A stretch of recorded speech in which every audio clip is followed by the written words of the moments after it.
we can hear you.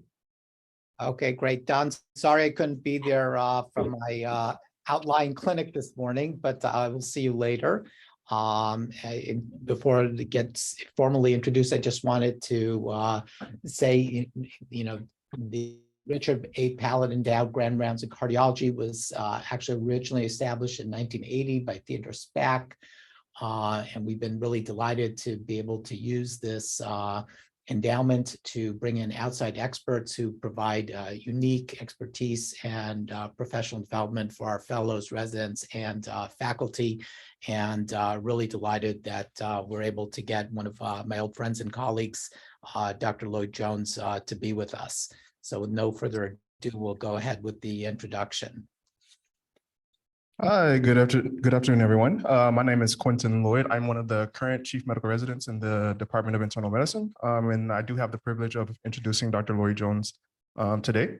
Dr. Lloyd-Jones is a notable professor at the Northwestern Feinberg School of Medicine in the Department of Cardiology and Preventive Medicine and Epidemiology, where he serves as the chief of the Department of Preventive Medicine.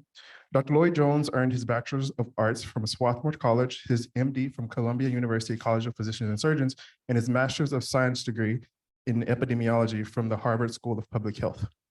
Dr. Lloyd-Jones went on to complete his residency in internal medicine at Mass Gen, where he also served as chief resident and pursued his subspecialty fellowship training in cardiovascular disease. Dr. Lloyd-Jones was subsequently recruited to Northwestern University, where he has held many notable positions, including Senior Associate Dean for Clinical and Translational Research, as well as the Director of the Northwestern University Clinical and Translational Sciences Institute. Dr. Lloyd-Jones has served as a national leader for the American Heart Association for nearly 2 decades, including serving as president for the AHA National Board from 2021 to 2022. Dr. Lloyd-Jones has received numerous awards for his recognition of his achievements in mentorship, teaching, and translational research, including the National Chairman Award and National Physician of the Year Award presented by the American Heart Association. He has served as co-chair for the ACC-AHA Guidelines on Cardiovascular Risk Assessments and Cholesterol Treatment, and has authored over 700 peer-reviewed publications to date. Dr. Lloyd-Jones' primary research interests are grounded in the study of mechanisms and life course of cardiovascular health and healthy aging, as well as cardiovascular disease risk estimation and prevention, with the main focus on the investigation of the life course of chronic diseases on aging, lifetime risk factors for various cardiovascular diseases, and factors which modify those risks. Today, we have the honor of having Dr. Lloyd-Jones discuss life's essential 8 in healthy longevity. It's with my greatest pleasure to give a warm welcome to Dr. Lloyd-Jones. Quentin, thank you so much for that really kind introduction. Way too long. We should talk about that. Jeff, great to hear your voice as well. Look forward to seeing you later and reconnecting. I was saying to Ebony Carter, who walked me over here, that 2 things. One, it's humbling to follow Nanette Wenger a week later. I know she was on campus last week, and she is truly a legend and a giant in our field. But 2, it's also a little bit of a homecoming for me. My parents lived in Miami for a couple of years while I was in college, and I actually worked 2 summers in this very building in labs, first in neuroscience and then in OB the second summer, doing a lot of grind and bind experiments. And that was a lot longer ago than I care to admit. But nice to be back and to see a lot of friends. So thank you so much for inviting me. It's great to learn about the Pallet Lecture. And I think these types of endowments are so important for the exchange of ideas and particularly for interacting with our young folks who are coming up and will far exceed anything that Dr. Weiss and I ever achieved. And that's, I think, what's really exciting about this. So we're going to talk today about a newer concept called cardiovascular health, which has been labeled Life's Essential 8, and how it links to healthy longevity. And so over the course of, warned about that. This is going to work. There we go. I have no conflicts of interest. Over the course of the talk this morning or this afternoon, we're going to talk about how we define something called cardiovascular health, review some of its outcomes across the life course, think about the implications of if we could get more cardiovascular health into the population and to individuals, what would happen? How would we look? And then take a deeper dive into what things determine our ability to have and maintain high cardiovascular health, and what are some of the molecular mechanisms and vascular mechanisms that are going on underneath the radar that I think are kind of fascinating. And then finish up with a few minutes on how we can implement and apply this concept of cardiovascular health in clinical practice. So you all know this, the Framingham Heart Study told us in the early 1960s what we're going to become, what we now know as the traditional or major risk factors for cardiovascular disease. So no surprises there. Led by the founding chair of my department, Dr. Jeremiah Stamler, who parenthetically lived cardiovascular health, passed away at 102 last year, just about a year ago, while working on his R01 renewal at the age of 102. Pretty remarkable. He had lived the lifestyles that we're talking about. He started pursuing a Mediterranean eating pattern in the 1940s and clearly maintained all of his faculties until about 3 days before he passed. So he kind of led into, well, we understand risk. Can we flip this on its head and understand who's doing well? Why are people aging healthily? Who's avoiding those risk factors? And what are the consequences of that? And then that sort of body of work, which we'll review quickly, led in 2010 to a formal definition of a new construct of cardiovascular health by the American Heart Association. And if you're ever having trouble getting to sleep some night, fully recommend this paper. You'll drift off quite quickly, but if you're interested, there's some perhaps some nuggets in there that would be useful.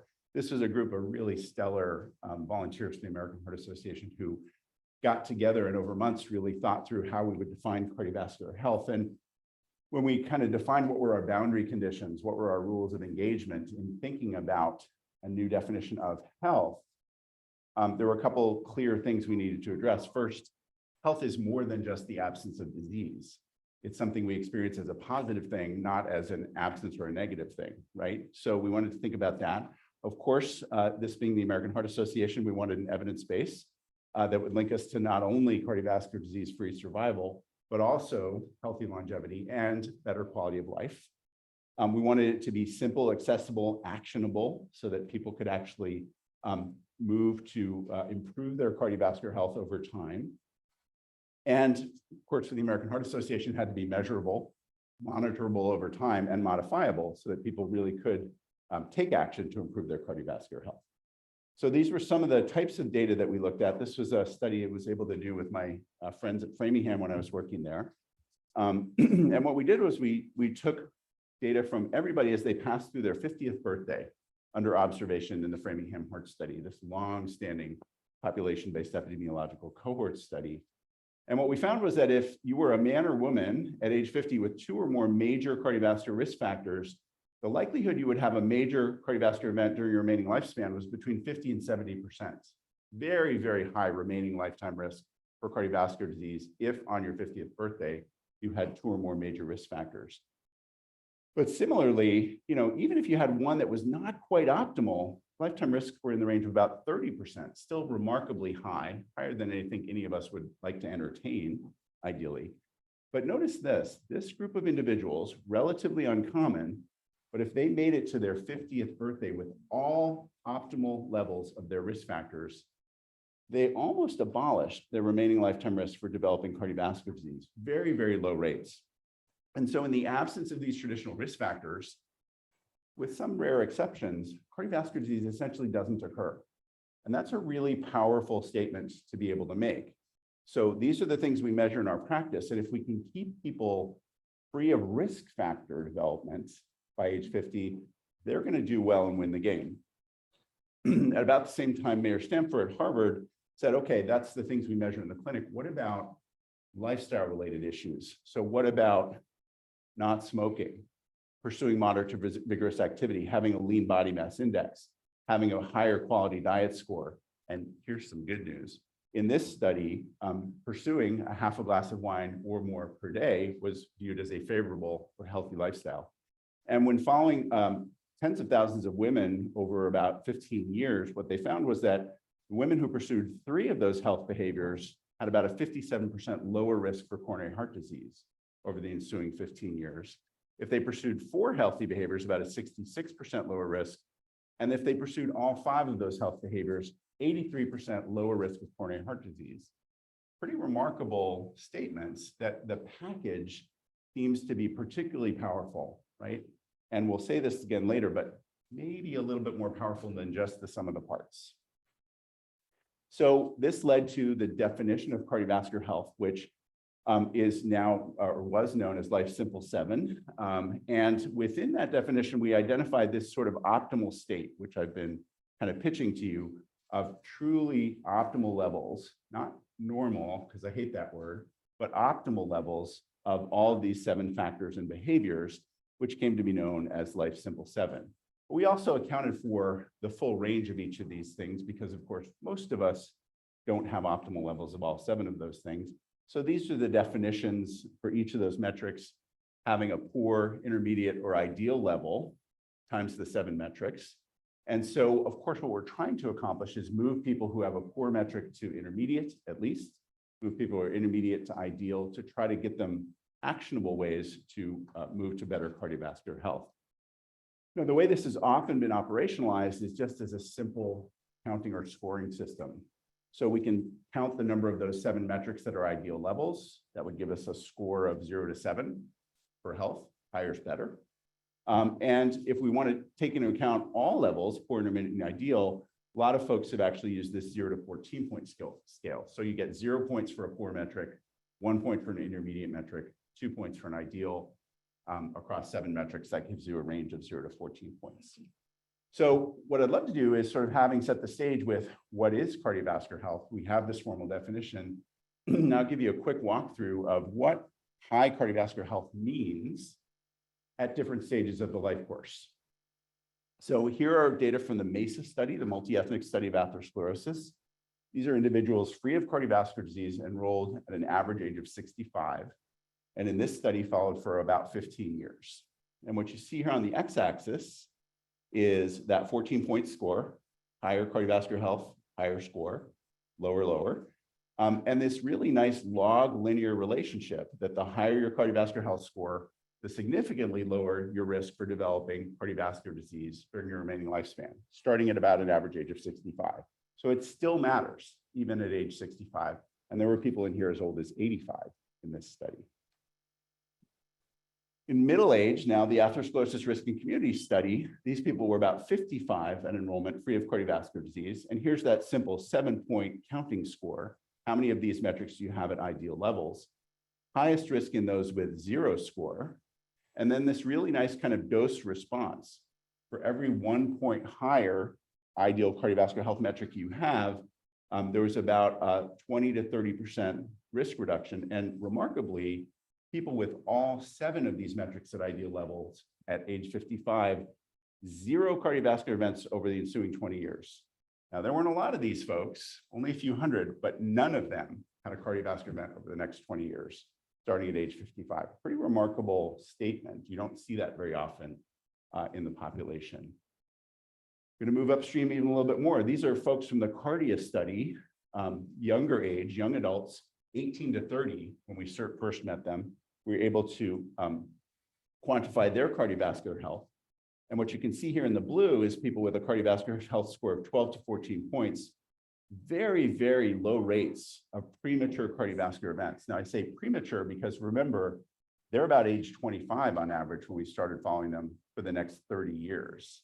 So all of those events would have been premature, and notice very low rates of premature events if you had high cardiovascular health, and much higher rates in the gray bars if you had poor cardiovascular health, even as a young adult, right? Ages 18 to 30. So how about if we, well, okay, we'll get to even younger in 1 second. This is another study from young adults as well, 3.5 million Korean young adults in a cohort of insurance physicals, and they had enough information to go back and actually calculate the cardiovascular health score. Again, this 0 to 7 point score. And what you see is that if they had 0 ideal cardiovascular health metrics, much higher rates from a mean age of 31 followed for 16 years, much higher rates of cardiovascular disease. And those folks who had 6, nobody in this group had 7, but those folks who had 6, very, very low rates of cardiovascular disease. And interestingly, I've just been showing you a single measure, cardiovascular health. They looked at change in this group. So they were able to actually recalculate their cardiovascular health score 2 to 5 years later because they were re-examined 2 to 5 years later. And what they found was that the folks who always had poor cardiovascular health at the original baseline and then 2 to 5 years later, they had a really low score. They were at the highest risk, the highest hazard ratio. And people who always had a cardiovascular health score of 5 to 6, 85% lower risk in these young adults that they would have a cardiovascular event over about 15 years of follow-up. But what's really exciting about these data, I think, is that outlined in the purple boxes, what you see here is somebody who had a worse baseline cardiovascular health score that improved by the follow-up visit. And notice that these hazard ratios are all substantially lower than 1. And the more the cardiovascular health score improved, the lower the risk became. So even if you had bad early cardiovascular health, if it improved, your risk became much lower over time. But what's really important about this column is the earlier you have high cardiovascular health, the earlier you have high cardiovascular health, the better you will do. So I think what this says to us is that never too late to change and pretty important to improve your cardiovascular health score. But the earlier you do that, the bigger the benefit will be. Okay, so now we're going to move even further up in life stream. These are data from Nori Allen in our department. She created a synthetic cohort. She kind of mushed together data from a lot of different cohorts, starting with kids at age 8 and individuals followed as late as age 55. And she was able to create, using the data, these trajectories. The data say there are basically 5 groups of people whose life course of cardiovascular health plays out on these trajectories. So notice that even at age 8, 3rd grade, kids are already stratifying themselves into higher and lower cardiovascular health, even by age 8. So we might already be a little bit too late if we're thinking about it in 3rd grade.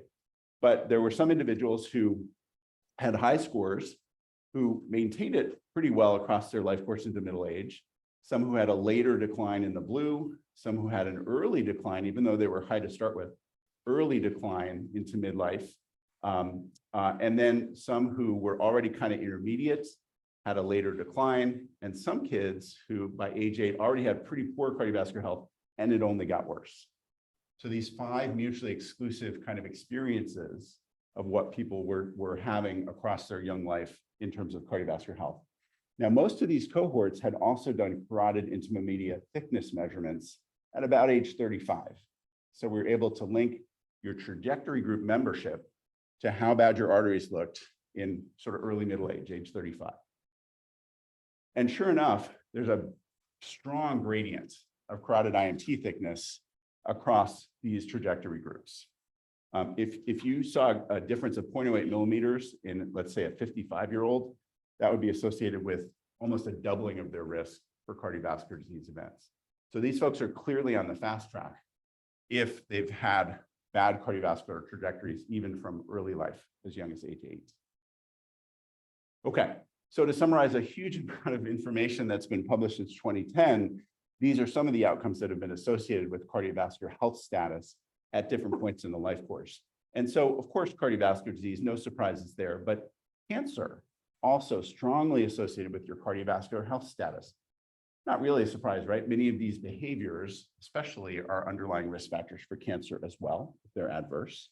But things like kidney disease, atrial fibrillation, which will make Dr. Goldberger happy, diabetes, subclinical disease, but it's, again, not just cardiovascular disease, but the things we care about like dementia, depression, quality of life, frailty and functional status in older age are related to what your cardiovascular health status is much younger. So all you really young, disgustingly young people I see in the audience, now is the time to focus on your cardiovascular health because it will make a difference down the road. And I'm going to show you a couple of interesting findings around compression of morbidity and healthcare costs as well. Okay, so what would be the implications if we could maintain higher cardiovascular health through adulthood for both individuals in the population? Well, again, data from Nori Allen, who's one of our really brilliant researchers, she used one of the cohorts that Dr. Stamler started back in 1967, that founding chair of my department, that we're still following for cause of death information. And we've also linked it to their Medicare data. So once they became 65 and joined Medicare, we know every sort of medical encounter that they've had. So we can understand when they have a hospitalization for heart failure or when they, die of something else. So we can capture all those data from people from obviously 5+ decades ago. And what she found was that when we characterize people, and this is at about age 40, people with all favorable cardiovascular health status. Here are people with 2 or more major risk factors, again, at about age 40. And what we're seeing here is the length of this bar is their Medicare lifespan. So starting at age 65, this is how long, on average, people with 2 or more major risk factors at age 40 live during their Medicare lifespan. And the green part of the bar is what we really care about, I think. It's their health span. How long do they live without, on average, having a cardiovascular event? So what you see here is that for people with 2 or more major risk factors back at age 40, on average, their health span is to 76 years, their lifespan to 84 years. So they spend about 8 years or 43% of their Medicare time with some form of cardiovascular disease. Whereas these folks down here who had all favorable risk factors back at age 40, their health span extends to 83 years, their lifespan to 88 years, and they only spend about 23% on average of that time with some form of cardiovascular disease. So they've pushed the burden of the morbidity closer to the date of death, in addition to extending their overall lifespan. This is called compression of morbidity, getting sick closer to the date when you're going to die. I hope it's not news. Everybody's going to die. But hopefully, you're going to get sick really close to your date of death and not have lots of burden of morbidity before that. So what we see here is based on your cardiovascular health status back at age 40, we see a lifespan that's extended 4 years longer and a health span that's extended 7 years longer. Again, that compression of morbidity thing. But it's not just about cardiovascular disease. When we look at all-cause morbidity, dementia, cancer, arthritis, the things that really get us as we age, we still see compression of morbidity. So again, the lifespan 4 years longer, we're looking at all-cause morbidity, and the health span extended 4.5 years as well. So cardiovascular health, yeah, good thing, starting to look a little bit like the fountain of youth, and more than just about what your cardiovascular outcomes will be. So you're saying, okay, Don, all these people living longer, we're just going to spend more money on them. But actually, we're going to spend less money on them because they're living healthier longer. And so when we look at their cumulative costs during their Medicare lifespan, people with all favorable cardiovascular health factors back at age 40, we spend about $150,000 on them on average during their Medicare lifespan. Folks with 2 or more major risk factors back at age 40, we spend about $75,000 more per person for those individuals, even though they're not living as long, interestingly. So this might be an important way for us to save a little bit of money on our healthcare expenditures. Okay, big picture, sort of macro, if we could snap our fingers and suddenly make all adults in the United States have high cardiovascular health, we would actually avoid 2 million heart attacks and strokes every single year in this country, every single year. And even if we could only make 50% of adults suddenly have high cardiovascular health, we would still avoid 900,000 heart attacks and strokes every single year in this country. Again, pretty important cost savings there, I would hazard a guess about. Okay, so I hope I've convinced you, most of the time we talk about this first bullet point, right? People who have risk factors, we've got really great tools to help lower their risk, right? Once they develop hypertension, once they develop diabetes or dyslipidemia, we've got great tools to help lower their risk, but we'll never actually restore low risk, right? What they looked like when they had high cardiovascular health at age 20. And so maybe the strategy should be moving upstream, focusing on our young adults and doing, instead of primary prevention, doing primordial prevention. Don't let the risk factors develop in the first place, because we can never get the horse all the way back in the barn. So since 2010, kind of a concept that's gaining steam, I would say. Okay, so begs the obvious question. How can we achieve and maintain higher levels of cardiovascular health? Well, it does seem that, if we look at national data, kids have much higher cardiovascular health than adults, and it tends to go down in a stepwise fashion as we look through the decades of the life course. So we're starting higher, not all of us perfect, but starting higher, and we tend to lose it, especially in Western societies, as we age. So is this pre-programmed, right? Is this baked into our genetic code that we have to lose our cardiovascular health as we age? Or are some of these healthy lifestyles really important ways to maintain cardiovascular health and not lose your cardiovascular health as you age? So went back to my friends at Framingham, who have sort of the perfect setup for one of these questions. They've now examined 3 different generations of individuals in this little town outside of Boston, many of whom are related genetically, and some of whom are married into the family. So they can look at what's called a heritability analysis. How much of a trait, in this case, high cardiovascular health, is due to genetics and closely shared environments, and how much of it is actually the broader environment and the health behaviors of the individuals. So the heritability tells us how much is really about that genetic inheritance for this phenotype. And what we found was that, about 10 to 17% of high cardiovascular health status appeared to be related to heritable things, genetics, close-in shared family environments. And that means that about 80% is actually behavioral environmental. That sounds hopeful. It's indirect evidence. So then we went back to our friends at the Cardia study and said, okay, we've got these young adults. We've actually tracked them over time, in this case, almost 30 years. Did people who pursued those healthy lifestyles maintain higher cardiovascular health better into midlife? And we used those same 5 healthy lifestyles you saw before. We actually allowed people to have no alcohol intake as a health status feature, but otherwise quite similar to what you saw before. And it turns out that whether you were a Black man, Black woman, white woman, if you followed only 0 or 1 of these healthy lifestyles through young adulthood, about 2% of people maintained high cardiovascular health into midlife. Those people who followed all 5 of these healthy lifestyles across young adulthood, 50 to 70% of them made it to midlife with high cardiovascular health. So sort of 2 sides of the same coin here, right? That there is some genetic relationship here. Of course there is, but lifestyle can be pretty powerful in helping us maintain higher cardiovascular health into midlife. And we know, remember, if you make it to age 50 or 55, you're going to kind of win the game, right? You're going to have greater longevity, but more importantly, you're going to have greater healthy longevity. Okay. Even more interesting, if we look at, this is one of our cohorts where we actually enrolled pregnant women at about 28 weeks of gestation. We were able to measure, go back and get their cardiovascular health scores from what was measured. And then when we examined their offspring 10 to 14 years later, women who had high gestational cardiovascular health during pregnancy were 8 times more likely to have a child with high cardiovascular health at age 10 to 14.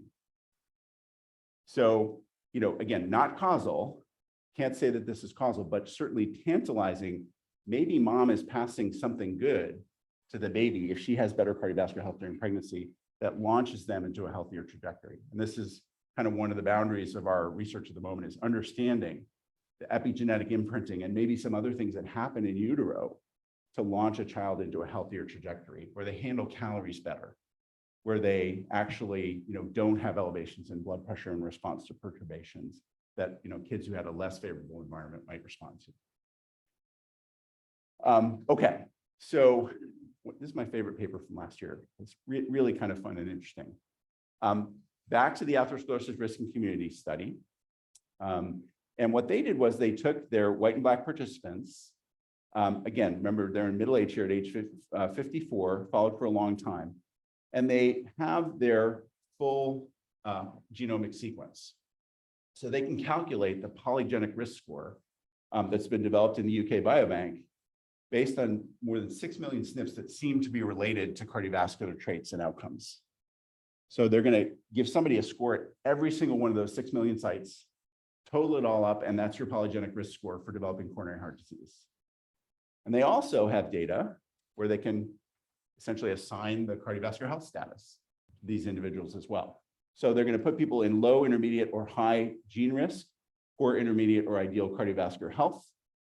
And no surprise, each of these things actually stratified risk reasonably well on its own.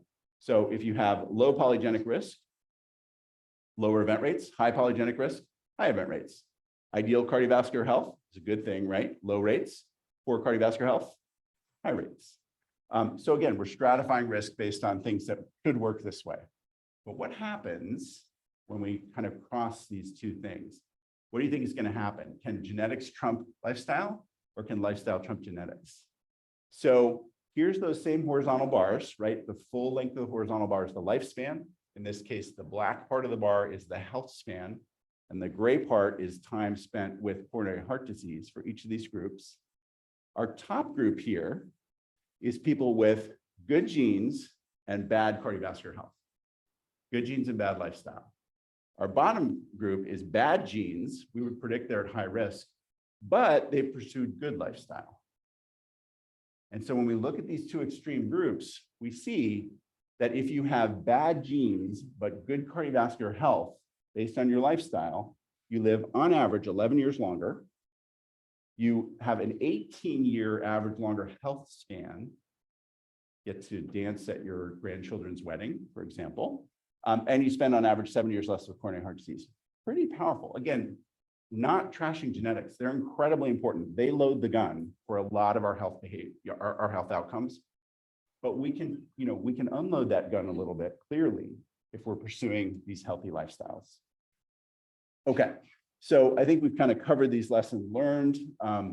And I think that obviously the goal I'm shooting for here is to get more people into midlife with high cardiovascular health status.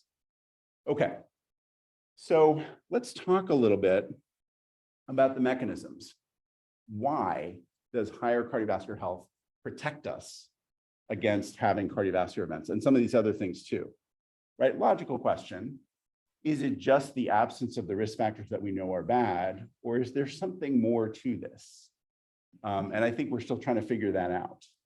But what we do see is that, again, going back to our MESA study, older adults, is that if you have high cardiovascular health in older age, you have less coronary calcium. Kind of makes sense, right? If you have coronary calcium, your score is lower than someone who has poor cardiovascular health. Your carotid intimal medial thickness is thinner than someone with poor cardiovascular health, and your left ventricular mass index is also lower. So not as much hypertrophy of those left ventricles. So again, I don't think any of this is too surprising, but this might be the way that better cardiovascular health is working through those sort of subclinical disease burden to get to lower clinical event rates, right? But maybe there's more to it than that. So these are data. This is MR angiography without using contrast, called black blood MR angiography. And this is that cohort that Dr. Stamler started. So this is a 72-year-old man. We first met him at this point 40 years prior, looked at his cardiovascular health status. It was not so good. He had two major risk factors 40 years ago. And when we do cross-sectional cuts at his coronary arteries, what we can see here in his left main coronary artery, for example, is notice that the wall of the artery compared to the lumen, the wall's kind of thick, it's irregular. And there's this interesting spot right here, that sort of low attenuation spot that represents lipid-rich plaque. And if you look at his right coronary artery, you see again, irregularity. The wall is thick compared to the lumen size. Same thing in the LAD with some of these low attenuation areas. Okay, so this is a guy who didn't look so good 40 years ago. Here's a guy who looked pretty good 40 years ago. And notice his left main, the ratio of the wall thickness to lumen, totally different, right? Still a little bit irregular, but the lumen size compared to the wall thickness, much, much bigger. That's a good thing, right? Same thing we see here in the LAD, RCA, a little bit irregular. So he's not perfect, but you don't see that thick remodeled coronary artery, and you don't see those low attenuation lipid-rich plaque areas either. And that would be true showing you later cuts, lower cuts down through the arteries as well. So bottom line is, again, these folks with better cardiovascular health status, the folks in the low risk status, they do have atherosclerosis. They have it, but they have much less than the folks who've had bad cardiovascular health for longer periods of time. And so they don't look like a healthy young adult. They look like they have mild angiographic coronary artery disease. But what's really interesting is we think that they're not developing as much athero, they're developing more sclerosis, which is a much more benign form of vascular changes. And so again, our kind of frontier of research at the moment is to do deeper dives on the MR angiography to understand what is the makeup of the atherosclerosis in both of these groups? And is it more vulnerable, more risky in the poor cardiovascular health groups over the long period than the high cardiovascular health groups? Also using contrast enhanced ultrasound to look at within the plaque, is there more neovascularization? Are there more vulnerable features in people with poor cardiovascular health over decades? Okay, so I made the pitch to you that genetics might be modifiable in terms of whether they're going to put you at risk. And so we're going to go back now and talk about epigenetics, which I think are turning out to be, in some ways, if we're not talking about a Mendelian trait here, autosomal dominant Mendelian inheritance kind of trait, we're talking about common phenotypes like coronary heart disease, hypertension, diabetes, where it's polygenic risk. Epigenetics may be as or more important than your actual physical DNA code.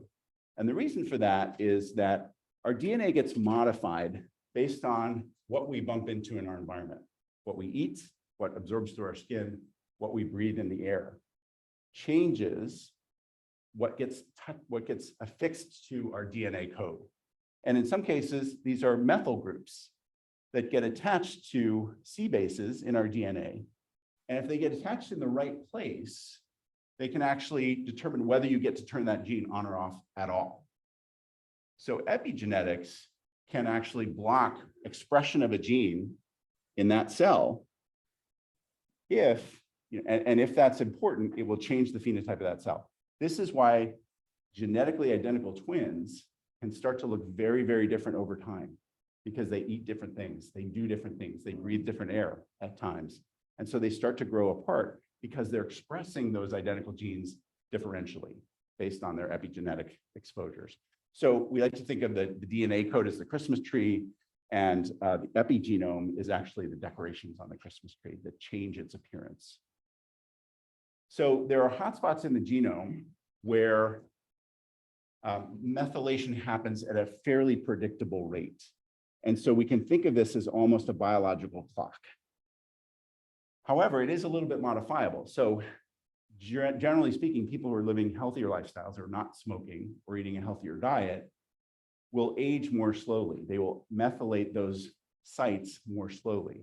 And people who are pursuing less favorable lifestyles will actually age more quickly. They'll methylate those sites in the genome more quickly. And so you can think of someone as being epigenetically older than their chronological age, or epigenetically younger than their chronological age. And this is tightly linked, again, to health behaviors and many of the ones we've talked about already today. And in fact, when we looked in Cardia, and again in the Framingham Heart Study, what we found is that for every 1 point higher cardiovascular health score in young adulthood, by the time you get to middle age, you are 8 months epigenetically younger. For every 1 point higher cardiovascular health you maintained through young adulthood, you've gained back 8 months of biological age to the good side, if you will. And this, we observed this in both Cardia and Framingham, very different cohorts, which is kind of interesting replication.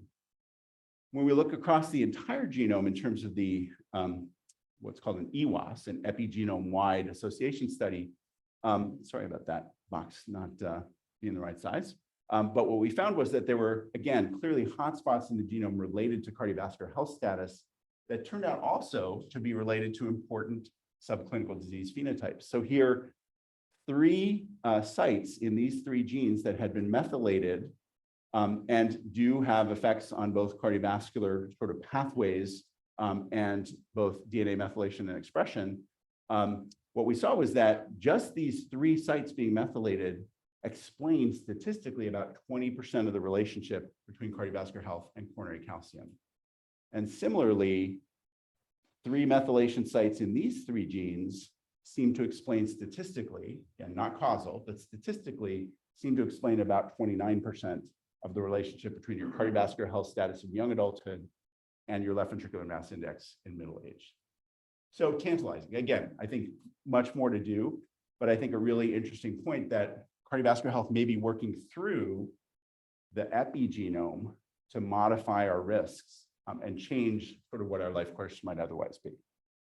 Okay, so in the last couple minutes, I'm going to sort of pull back to 10,000 feet and talk about, okay, we've got this thing called initially Life Simple 7, cardiovascular health. How can we use this in practice to talk to our patients and maybe help them think differently about their lifestyle choices, about whether they're going to be aggressive in managing any risk factors that they already have. How can we actually use this to help patients live longer, healthier lives?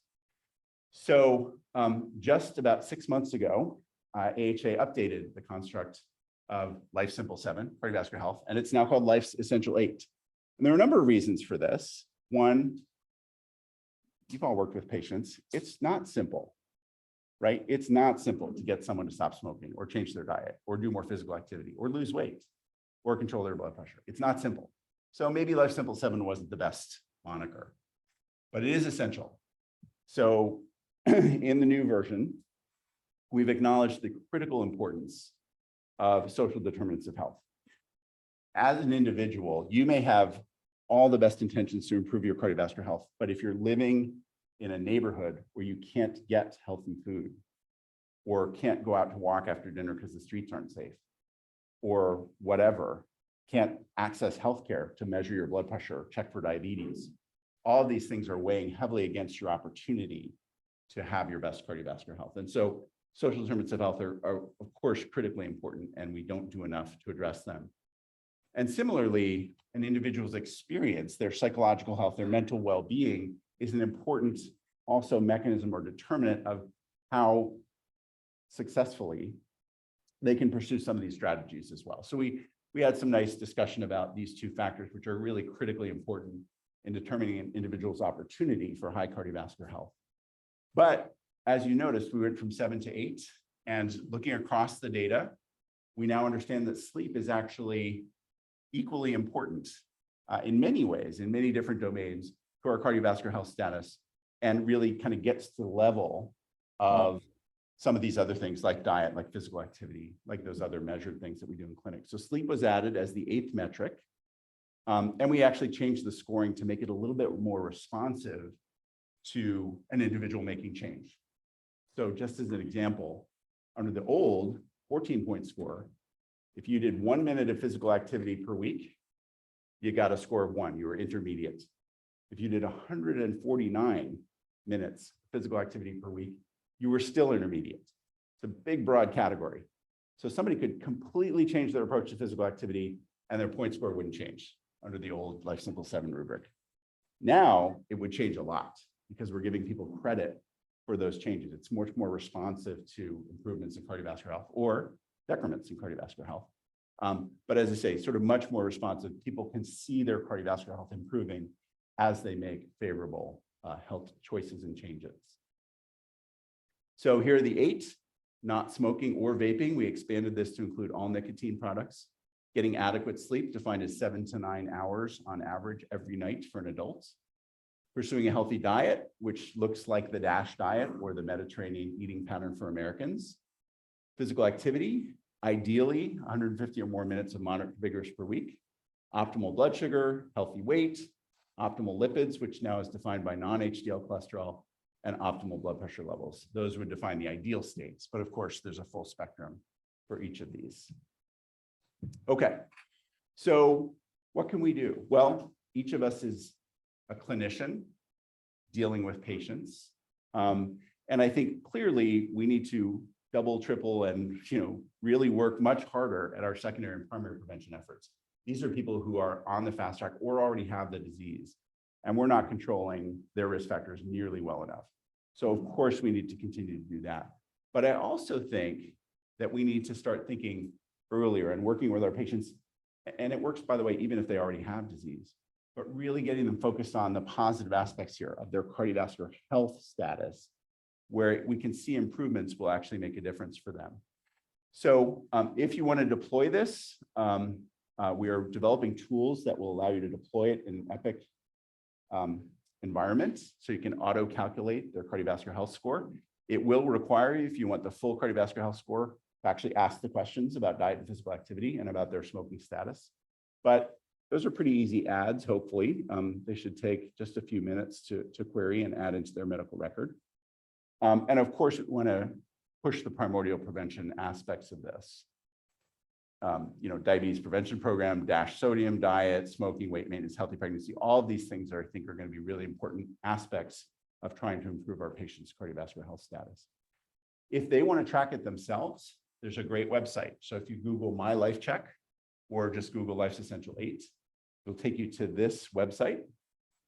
They can click on Get Started.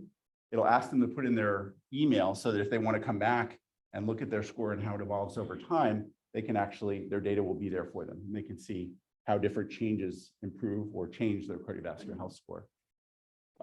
Few questions, takes on average about 8 to 9 minutes to assess your cardiovascular health score. Then you get this sort of range. You get things that you should work on to improve, eating better, losing weight, managing blood pressure, things you can celebrate. And if you click on any of these things, it'll take you through to really great American Heart Association content about what does a healthy eating pattern look like. It'll even give you some sort of cultural context. You know, a healthy eating pattern for one group, you know, might look a little different than for a different group. So hopefully those are really nice tools that we can point our patients to as well. And then, you know, finally, that's what we're doing one-on-one in our office all day long. But I would really encourage us, you know, as doctors, as nurses, as clinicians, we still have among the most powerful voices in this country to change health and public health as advocates. It's incredibly important that we talk to our community leaders, that we talk to our legislators at the state and federal level, and let them know what we are seeing. The stories that we see in our patients who are struggling are far more powerful than any data that I've shown you today to move a legislator to do something. So use those stories, use your experience, and help change minds. We've got lots of great data. We can actually save them money. That's what politicians want to do, right? They want better outcomes for less money. Here you go. And you can give them the stories that will put power behind that. So never underestimate your ability as an advocate to make change. And you have a great, powerful voice, and I hope that you will all start to use it. Okay, so take-home points. I think you got it. So I'm not going to beat it to death too much, but just to kind of maybe finish with this: never too late to change your cardiovascular health, and the earlier we do it, the better the outcomes will be. So I will stop there and would love to take questions. And thank you for that.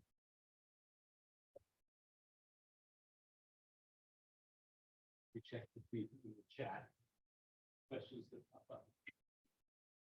Thank you, Don. That was an excellent grand rounds. Thank you, sir. Your very first comment sort of rings in my ear that your former chair of the department at 100 and something is still writing R01s. Yeah. And so that if that isn't an impetus to want to live healthy hearts, just thinking you can apply for an R01 at 102.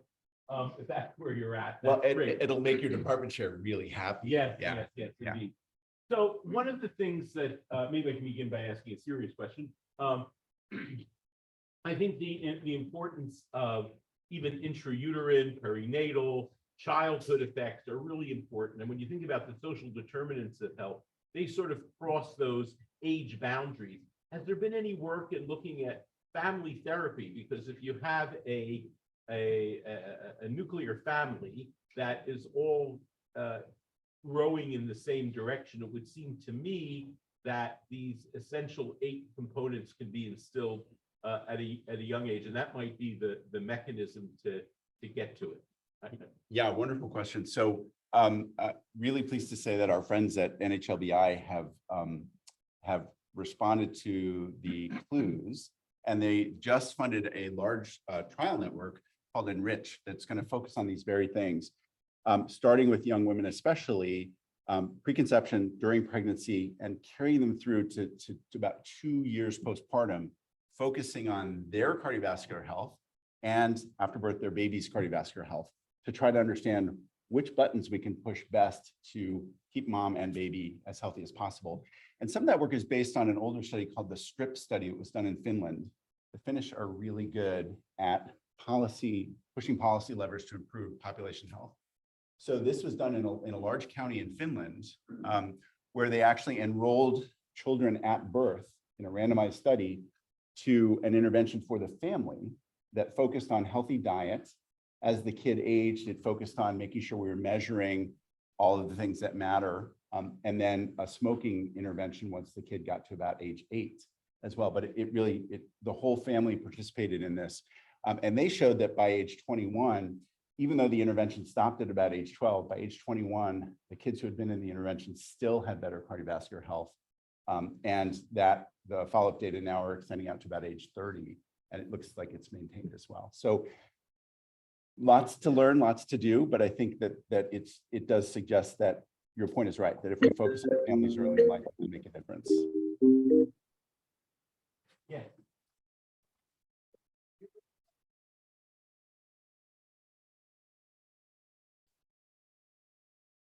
Yeah. Maybe repeat for the 100 and so people online, Yeah. maybe repeat the question. So the question is that we recognize the underlying critical importance of social determinants of health. Why not make it a ninth factor of cardiovascular health? And it's a great question. And we thought about social determinants. We thought about sort of mental health and well-being, and we thought about stress. We thought about all these things and how we could operationalize them. And I think every person on the group would say, absolutely, we would love to incorporate them. They're really hard to measure, and we don't measure them well. And we particularly don't measure how they get internalized well. The other metrics benefit from pretty clear instruments to measure them, or guidelines on what's good and what's not good. I just don't think we're there yet. And again, not to take anything away from the social determinants of health. They are so crucially central to all of this, but we just didn't feel like we had a good way to measure how they're experienced and internalized into an individual's cardiovascular health status. Not a satisfying answer at all. Perfect. Perfect. Thank Dr. Goldberger online has a question. Yes. You can actually see him now. Hey, Jeff. Hi, Don. Great presentation, as always. So, we're doing a trial looking at risk factor modification in atrial fibrillation. So, which essentially models a lot of the essential 8 factors. And here we have a very motivated patient population, and it turns out that one of the biggest barriers is actually getting reimbursement and paid for doing a lot of the activities that you want to do to achieve cardiovascular health. Now, this probably ties in a lot into that last thing that you were talking about in terms of advocacy. But we're generally good at paying for taking care of disease and not taking good care of health. So, I mean, I think how do we really move that forward? Because without that shift in payers thinking about paying for cardiovascular health, this is a losing battle. Yeah, such important points. You're absolutely right. We do have one model, which is the diabetes prevention program. So for people who are pre-diabetic, you can actually get reimbursed for putting them in a DPP program. And the YMCA has done a sort of national implementation of that, but health systems have done it as well, and they get paid for it. Not as much as for a cath, I grant you, or an ablation in your case. But I think there is a model there that if you have good evidence-based approaches to lifestyle change and to behavior change, we can get it across the goal line, but they are few and far between. I completely agree with you. And I think until we get corporate America they already know that their biggest bill is the healthcare of their employees and their employees' families. They know this. They are freaking out about how much money they have to spend every year on this. Until we get them to sort of translate that to, okay, the action step is maybe focusing on cardiovascular health in our employees and paying for these kinds of things in the health systems they contract with. I think that's going to be the lever that ultimately will move the needle here, but we're not there yet, for sure. And your points are very well taken. Last question, Dr. Mandel. Thank you. It was a wonderful talk. The U.S. Preventative Task Force has issued guidelines that a lot of us pay attention to. I wonder if you could comment on, for example, they say for people above the age of 60 should be a blood pressure of 150/90.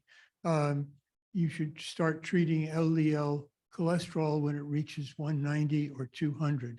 Could you comment on that, please? Yeah, so, when I think about guidelines such as, we work on in the AHA and ACC and the USPSTF's guidelines, I think it's really important to understand the rules of engagement. So USPSTF by law, it's authorizing legislation requires that it have at least one and optimally two clinical trials showing benefit for a screening or preventive procedure before they can even give it a grade B recommendation. So if you look across all the recommendations, most of them are grade I, meaning insufficient evidence, because for a lot of these preventive strategies, we just don't have the evidence, as you and I were talking about earlier. So they have to give it an I, as much as they would love to say, clearly this is good because we're restoring an evolutionary norm to an optimal level. That has to be better than not, right? We think. Depends on how we do it, but they can't give anything other than an I.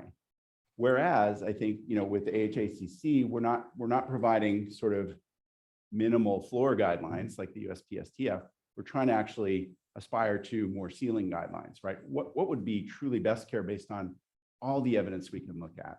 And so I think USPSTF is not wrong. It's that their sort of rules of engagement are very restrictive. And so they can only make a recommendation when they have very high level evidence to do so. I'd like to thank our speaker. That was just an excellent grand rounds. I want to thank everybody in the room and on the Zoom for attending. Please check the chat for the address for the MOC and the CME credits, and we'll see you next week. Thank you, everybody. Be safe.